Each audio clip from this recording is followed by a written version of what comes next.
Maraknya aksi penjarahan logistik di Jalan Poros Majene Mamuju, Polres Polman mendirikan posko pengamanan dan pengawalan logistik di jalan antar kabupaten, pemirsa. Penyaluran bantuan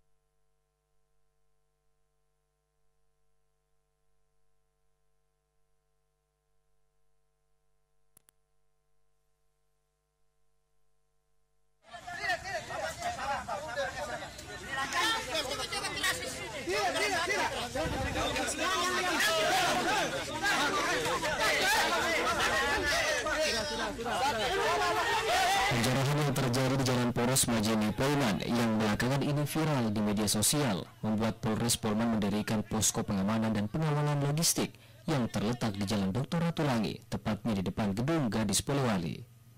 Posko ini berfungsi untuk mengawal para pembawa logistik yang telah melapor ke posko Polres Polman. Kemudian para pembawa logistik akan dikumpul hingga 20 mobil. Setelah terkumpul kemudian dikawal oleh Satuan Lalu Lintas, Patmor, dan bagian pengamanan Polres Polman. Kabak Ops Polres Polman, Kompol Aceh Hajubaidi mengatakan, untuk pengawalan Polres Polman, logistik akan dikawal hingga perbatasan Polres Majene. Kemudian pengawalan logistik akan dilanjutkan oleh Polres Majene hingga sampai ke tujuan.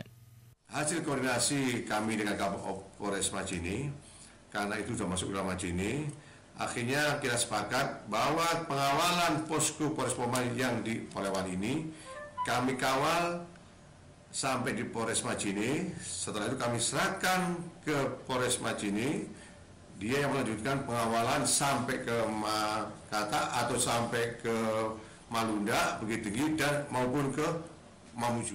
Soal ketersediaan logistik warga, pihaknya mengimbau agar masyarakat tidak panik, namun tetap mematuhi himbauan pemerintah setempat. Sementara itu, posko pengamanan dan pengawalan ini rencananya akan terus berlanjut hingga kondisi dan logistik di Mamuju dan Majene sudah mulai kondusif. Tim Liputan, Sulawesi TV.